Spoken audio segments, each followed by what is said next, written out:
नारायण नमस्कृत्य नरं चैव नरोत्तमं देवीं सरस्वतीं व्यासं ततो जयमुदीरयेत् मूकं करोति वाचालं पङ्गुं लङ्घयते गिरिं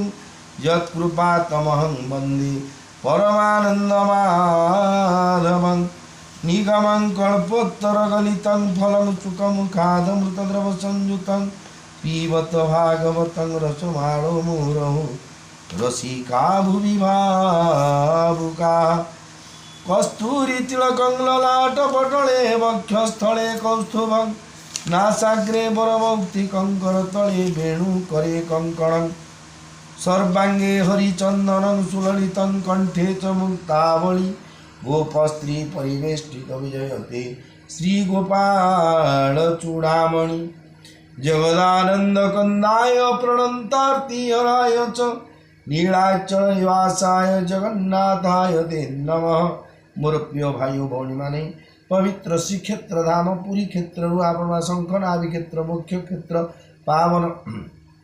पुरुषोत्तम क्षेत्र आपण माने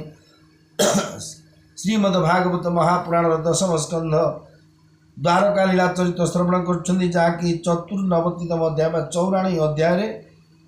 गिरीश मुक्षण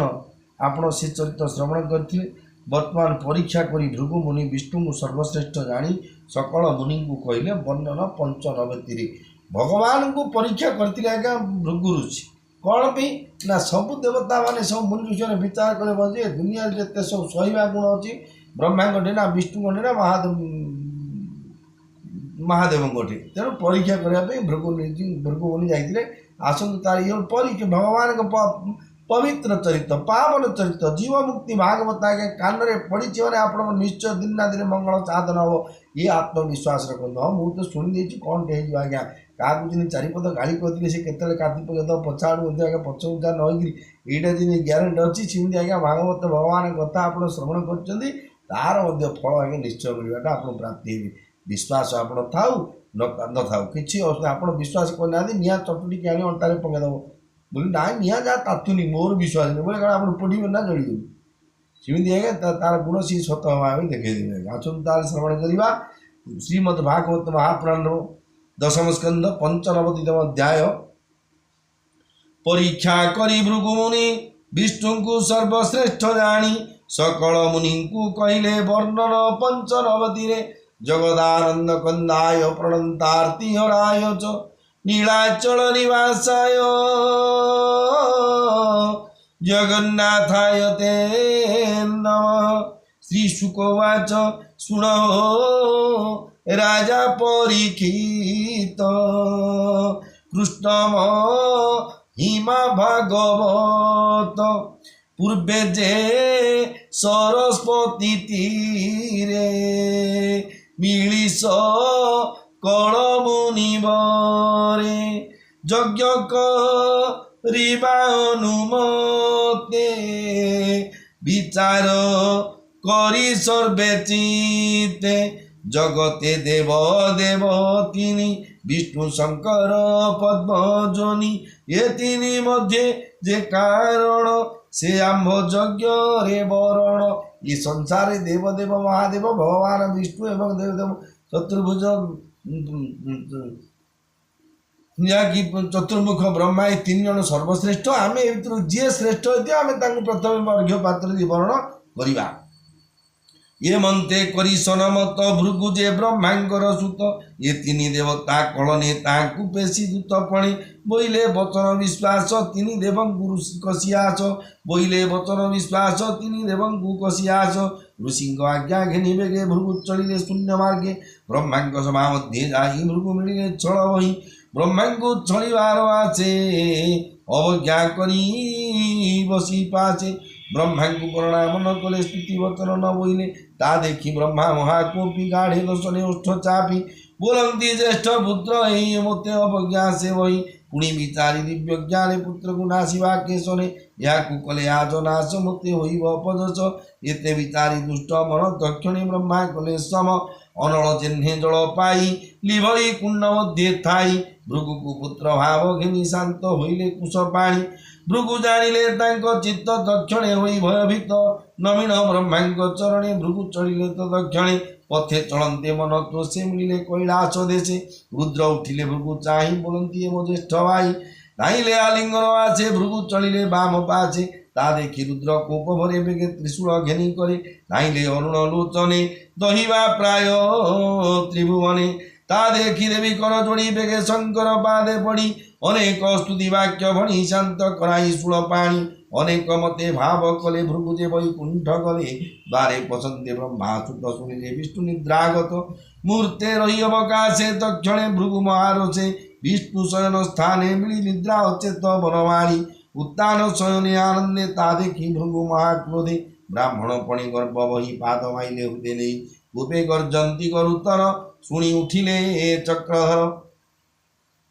लक्ष्मी करे धरी मुष्टि पल्यंकु पृष्ठ बेगे उठी विप्र चरण तले पड़ी बोलंती बेनी कर जोड़ी भो विप्र तोर आगमन आज जीवन मोर धन्य भो विप्र बसय आचरे अपराध कली जे अज्ञानी ये अपराध क्षमा कर कोमल चरण तुम्हर कठोर हृदय मो बाजिला मो मने कष्ट उपजिला न गुण बथाई चरण एमंत बोली नारायण विप्र चरण जले धोई पाद उद्दक सिरे लई बोलंती आज मुहि धन्य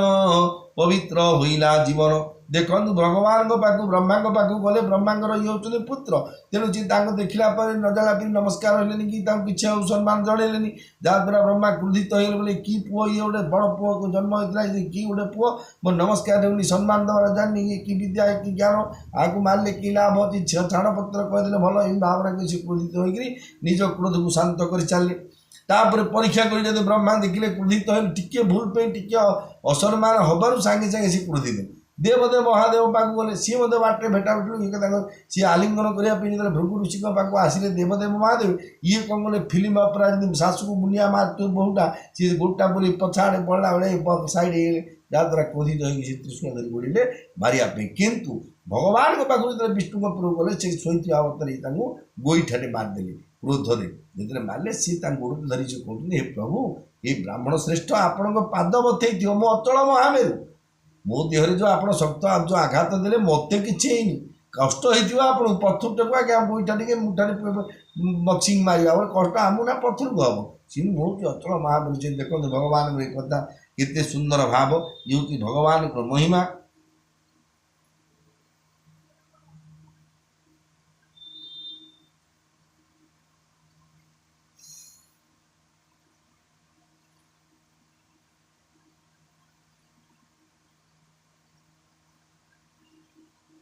ये अपराध क्षमा कर कोमल चरण तुम्हर कठोर हृदय मो बाजिला मो मने कष्ट उपजिला न पुण बथाई चरण एमंत बोली नारायण विप्र चरण जले धोई पाद उदक सिरे लई आमु किए गोईठाने मारते आगे आम जदि से जगह था भगवान कम भावी तुल डाक कि विसीआर भैन को एक दुई की डाक ना डाक डन जी अच्छी पेटे कि फेणी डला मुँह को ऋषिकुलिया बिड़ी पा फेणी दे पते कि द्रौपदी कौन नाचनी मान कौन करते मो घर शोई आम एमती कि भगवान होती सर्वश्रेष्ठ जी भगवान होती महान आज्ञा से महानता गुण द्वारा सी क्षमा कर सही गले कथा बोलंती आज मुहि धन्य पवित्र होइला जीवन ए विश्व संसार सहित लोकपालक छंती जेते ये विश्व संसार सहित लोकपालक छंती जेते आज पवित्र हे सकले तो पादर तीर्थ जले भो विप्रवर मृदे भो विप्रवर हृदय कमला बसिव आनंदे आज पवित्र मोर घर धन्य हे जीवन मोहर अति आतरे नारायण पूजिले भृगुंग चरण मधुर वाक्ये जदुपति ब्राह्मण मन कले शांति विष्णु महिमा गुण देखी भृगु बुझिले बेनी आखि कंठ कुंठित मंदस्पर रोम पुलक कलेवर विष्णु भाव हृदय बही भृगु चलिले तोष होई विष्णु भाव भावी भोले मिलिले सरस्वती कूले ब्रह्म ऋषि मध्य जाई बोलंती सिरे कर दई ब्राह्मण कहे सर्व कथा जार जेमंत व्यवस्था भृगु वचन विप्रे शुणी विष्णु महिमा परिमाणी जे हरि जगत ठाकुर मित्र होइनी नाही जार तार स्मरणे मन शांति न लागे भवबंध भ्रांति जार सकाशु धर्म ज्ञान सूचि निष्काम योगक्षेम जस निर्मल प्रकाश जार स्मरणे पाप नाई मुनि सन्यासी शांतनर समदरसी चित्त जार जवा किंचन जन तांक गति भगवान जा प्रिय रूप सत्वगुण जा इष्ट देवता ब्राह्मण ताहांकु यज्ञ पूजा करी सकल दुख पहरी त्रिगुणे तीन रूप तार राक्षस असुर जे सुर जे रूप सत्वगुणमय तहु मिलिला सर्वश्रेय निर्मल चित्ते मुनिगणे कानने निश्चल आसने गोविंद पादे ध्यान करी हेले तरिले भवभारी सुत उवाच कहती पुनि मुनि सुत पृष्ठ महिमा व्यास सुत जहा कहले राजा आगे सुजने से बसे ही मार्गे पुराण भागवत वाणी के कही पारे परिमाणी कृष्ण सकल प्राणी देहे दृश्य दृश्य ज्ञान मोहे निर्लेप साक्षी रूप होई जाकु जेते ज्ञान देई सकल जंतु चित्त गते गत आगत कर्म पथे भ्रमण दुख करे दूर जेबे भजई ता पयर श्री शुकोवाच सुन राजन सावधाने ब्राह्मण द्वार का भुवने पत्नी प्रसव काले तार जेते उपजिले कुमार गर्भरे 10 मास थांती भूमि रे पड़िले मरंती से मृत पिंड कूले धरी विप्र विकले शोक करी कृष्णंग द्वारे नहीं थोई विप्र बोई को बवई ब्रह्म हिंसक जदुवंश षठ हृदय विश्वास निर्दय बुद्धि दुराचार दुश्शील पापिष्ठ पामर गर्वित विषय विलासे मंत राजा कर्म दोषे मो पुत्र जन्म काले मला हेमंत बोली शोक कला तत्कालीन समय बापर जुगरे जदि अकाल कार पिला मरी जाऊे सीधा दोषटा जाऊला राजा पाखु तेणु देखु गोटे गरीब ब्राह्मणर पुत्रटे मलापर सी राजा द्वारा जाकि द्वारकाधीश षठ ब्राह्मण द्रोही जहाँ आसला कहली गंजाम लांगुएज ना पुरी लांगुएज ना जोड़ा कि भद्रता दृष्टि जहाँ जहाँ कहता सी सब तक सी कहीदेले विरक्त हो गले पुणी बोलई पुण बोलई कोपचिते दुष्ट काल विपरीते हिंसा व्यवहार नरराय दुस्सहजित इंद्रिय मो पुत्र जन्म काले मला हेमंत बोली शोक कला पुण बोलई कोपचिते दुष्ट काल विपरीते हिंसा व्यवहार नरराय दुस्सीलजित इंद्रिय ये मंत नरपति देशे जे प्रजा रहंती विश्वासे दुखी दरिद्र हंती नित्य मरंती काल प्रमादे दुखी दरिद्र हंती नित्य मरंती काल प्रापते ये मंते बालक पकाई विप्र कांदई गृहे चाहि ये मंते प्रति संवत्सरे पुत्र मरंती विप्र घरे पुण पकाई राजद्वारे विप्र कांदई उच्चस्वरे अति निंदई कुष्ठ नाम अति निंदई कुष्ठ राम विप्र स्वभावे गरुतम एक दुई बोली न गणे तृतीय चतुर्थ प्रमाणे कृष्णंग द्वारे पुत्र थोई कोपे अनेक गाली दे ये मंते नवपुत्र मला सुन हो श्रीकृष्णंग लीला अर्जुन थिला निज देशे अइला श्रीकृष्णंग बाजे प्रवेश द्वार कार्य आसी देखिला विप्र छिबसी मृत बालक धरी कोले कांदई जीवन विकले निंदई राम वनमाली गर्जई कोपे देई गाली विष्णुंग निंदा वाक्य शुणी कोपे चाहिला वीरमणि ब्राह्मण बोली भय पाई कर अंजलि सिरे देई बोलई शुण विप्रवर एक शोक तु संहार तोहर माय राज्य विप्रवर वीर की नाही धनुर्धर ब्राह्मण प्राय यज्ञ करी जीवा बुलंती पेट भरी धन तनय दारागारे जेबे ब्राह्मण शोक करे जन परजा जही दुखी पंडित जने निरिमाखी से राजा कुलबड़हीन ध्वज तांकु से राजा कुलबड़हीन धिक तांकर जीवन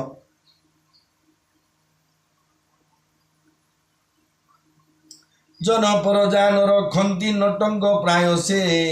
दियंती एबे हो विप्रवर शुण देख मोहर वीरपण धनु गांडीबे गुण दे पुरी कुसंहारी हुई रखिबी तोर बालक मोर प्रतिज्ञा एबे देख प्रसव काले तोर घरे मु धनु धरी थिबी करे रखिबी तोहर कुमार सत्य वचन ए मोहर देख मोहर धनु दीक्षा देवे न पारे करी रक्षा अनले छाड़िबी मु प्राणता शुणी बोलई ब्राह्मण शंकर शण दामोदर प्रद्युम्न रुक्मिणी कुमार बड़ रथी जे अनिरुद्ध धनु संग्रामी महायुद्ध ईश्वर बेम पुत्र रक्षणे क्षम नुहिले जणे जणे कि अर्थे रखिबी मु आशा देखाई करुछु भरसा इणे मोहर सध नाही को वीरपण मु जाणई ता शुणी पार्थ कुपवरे बोलई धनु धरी करे भो विप्र शुण मो वचन मु नोहे रोहिणी नंदन कृष्ण प्रद्युम्न नोहे मुहि अर्जुन नाम मु बोलाई देख गांडीव धनु मोर रणे मु तो श्री ईश्वर अक्षय तृण मोर हस्ते कथा विदित जगते मृत्यु पुरुष रणे जिणी तोर बालक देवी आणी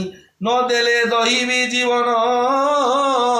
शुणी सानंद विप्रमन ମୃତ ବାଳକ ରାଜଦ୍ବାରେ ଥୋଇ ମିଳିଲା ନିଜ ଘରେ ଶୋକ ରଛ ଖେଦ ଚନ୍ନେ ଅର୍ଜୁନ ତେଜ ଶୁଣି କର୍ଣ୍ଣେ ମନ୍ତେ ଦ୍ୱାରକାର ପୁରେ ବିପ୍ର କାମିନୀ ନିଜ ଘରେ ଗର୍ଭ ହଇଲା 10 ମାସ ଦେଖି ବ୍ରାହ୍ମଣ ମନେ ତ୍ରାସ ବିକଳି ଅର୍ଜୁନେ ସୁମରି ଡାକଇ ଉଚ୍ଚେ ନାମ ଧରି हे वीरमणि रक्षा कर मरणु मोहर कुमर शुणी अर्जुन बेगे धाई मिलिला विप्रद्वारे जाई कर चरण मुख धोई तक्षणे शुचिमंत होई हर गौरी पाद चिंदी नमई पुण पुण खिति गांडीवे गुण देई करे मंत्र सुमरी विप्र घरी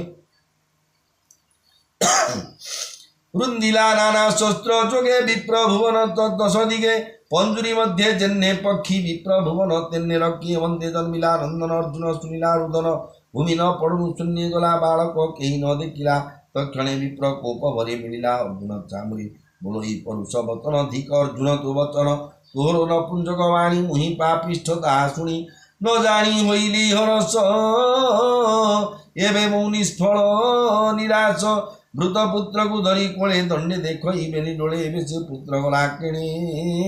देन पुंजक वीर पड़े रुक्मिणी पुत्र महायुद्ध तार पुत्र निरुद्ध शंकर शरण जगन्नाथ ए ही रहिले समर्थ कार बल रक्षा करी मर्त्य मनुष्य देह धरी धिक तोर मिथ्या बाणी प्रतिज्ञा कलु जे न जानी धिक गांडीव धनु तोर विविध शस्त्र उपहार दैवे हत कर्म तोर कुमति पापिष्ठ पामर मुखे जे कहु गर्भवाणी आपना बल तू न जानी ये मंत विप्रकोपवाणी अर्जुन सावधाने शुणी विविध मते विधि करी गांडीव धनु करे धरी मिलिला तमर भुवने रवि कोमर सन्निधाने तार पुरे विप्रसुत अर्जुन खोजिला बहुत न पाई मन दुख करी पुणी मिलिला इंद्रपुरी तही न देखि विप्रसुत अग्निभुवने उपगत न पाई नैऋत देशे कोपे मिलिला समपासे तही न पाई विप्रबला वरुण नगरे मिलिला न पाई पवनर पुरी अर्जुन गला कोपवरे तही न पाई बेगे जाई कुबेर भुवने खोजई तही न देखि विप्रसुत मने विचारे वीर पार्थ तक्षणे निज विद्या बले खोजिला शपथ पाताळे न पाई नागलोक तले पुणी उठिला अंतराळे ऊर्ध्वे शपथ लोके गला विप्रबालक न देखिला धनु खड़ग धरी करे आसी मिलिला विप्रद्वारे प्रतिज्ञा भंगे वीरमणि अग्नि जालिला बेगे आणी अनल जलई प्रचंडी लोक गहन राजदाण्डे गोविंद शुणी निज पुरे मिलिले अर्जुन चाहुरे सुहृद भावी नर हरि बोलंती बेनी भुज धरी देख ए मनुष्य शरीर देव दुर्लभ सुख सार जे देह चौवर्ग साधि एत नुह अपराधी ए देह नासी मुख्यमंत्री सत्य वतन भग्नर्थे मुआज देखाइबी नहीं विप्रबालक 10 भाई आत्मा को आपणे न मार शुण पांडव वीरबर तोर महिमा ए जगते मुहि स्थापित दृढ़मति जावत थिव एमेदिनी तोरवन जावत थिव एमेदिनी तोर निर्मल जस घेनी हेमंत अर्जुन को कही दारु कराई आज्ञा दे उत्तम अस्त्रे जाति रथ दारु को भाजुड़ी हस्त तक्षणे प्रभु चक्रधर धरी अर्जुन करे कर रथे विजय नर हरि आनंदे शंखनाद करी पश्चिम दिगे रथ वाही चलते न देखिले कहीं सपत सिंधु सप्तद्वीप बेगे जिणिले विश्वरूप गिरी कानन भूमि जिणी अर्जुने गिरी चक्र पाणी जिणिले लोकालोक देश घोर अंधकार प्रवेश रथे ज्योतिराष्ट्रचारी अंधार पतन विचारी रथे ज्योतिराष्ट्रचारी अंधार पथन विचारी दिग न जानी भ्रष्ट गति ता देखि कमलांकपति चक्र जे तिला दक्ष भुजे सहस्र आदित्य रथे जे अग्रे पेशिले चक्रधर खंडिला घोर अंधकार राम कोदंड बाण जिन्ने तेज विराजे रिपुसन्ने चक्र पथ तम गंजे निज परम ज्योति तेजे कृष्ण नासिले तम पथ देखी अर्जुन भय चित्त हस्ते बुझिला बेनी आखि पथे अद्भुत कर्म देखी ये मंते गले तम जिणी रथे अर्जुन चक्र पाणी दिशिला जलपूर्ण देश दक्षिणे समुद्रे प्रवेश पवन जोगे उर्मीगण दिशंति स्वरूपे भीषण से जल मध्य जाई पशि देखिले दिव्य तेज राशि दिव्य भुवन विराजई की पटांतर देवी मुहि सहस्रमणि स्तंभ साजे सुंदर अधिके विराजे मध्य सुवर्ण सिंहासन देखि निश्चल कले मन अनंत महाजुगेश्वर अद्भुत रूप भयंकर कणा सहस्रमणि साजे अमूल्य रत्न विराजे द्विगुण विराजई ज्योति उत्कट लोचन दिशंति 2सहस्र जिह्वास्वे सुंदर शिवगिरी प्राय तार उपरे दिव्य रूपे सुखवासने महासर्थे तार उपरे दिव्य रूपे सुखवासने महासर्पे महानुभव अनुपम सुंदर पुरुष उत्तम नील जिमुक्त देह कांति पीतवतन विराजन्ति प्रसन्न बदन सुंदर बेनीलोचन सुविस्तार किरीट रविकोटि गंजे अमूल्य मणिगण पुंजे कपड़े कुटिल कुंतल श्रवणे मकर कुंडल आधारुलंबे चारिभुज कंठे कौस्तुभ मणि तेज श्रीवत्स चिन्ह हृदय स्वये वनमालाय मनमोहे नंद सुनंद आदि देवा करंदी पद्म पादे सेवा शंख कमल चक्र गदा यान्दी ये थान्दी चतुर्भुजे सदा निज मूर्ति धरि पासी खंडंती भगवती विश्वासी कमलादिष्ट कमलादि अष्ट देवी वाम दक्षिणे चंती सेवी ब्रह्मा शंकर आदि जेते अष्ट लोक बालंग सहिते ब्रह्मादि देवंकर गति देखी सभ्रमे रूपति परमात्मा पाद जुगे कुष्ठ मंदिरे अनुरागे कृष्ण को देखी विष्णु दोषे कृष्ण को देखी विष्णु दोषे बोलंती परम हरसे तुम्हे जे नर नारायण संसार परम कारण भारा निवारी देववाणी क्षीर जलधि तटे सुनी आत्मा तुम व्यायी मर्त्य मानव देह होई आत्मा तुम्हंगु व्यायी मर्त्य मानव देह देई तुम्हंगु कलि अवतार खंडिल बनिर भार संसार इंद्रिय लालसे केमे न मिल पाचे एणु तुम्हंगु कोप करी आनिलो विप्रच्युत हरि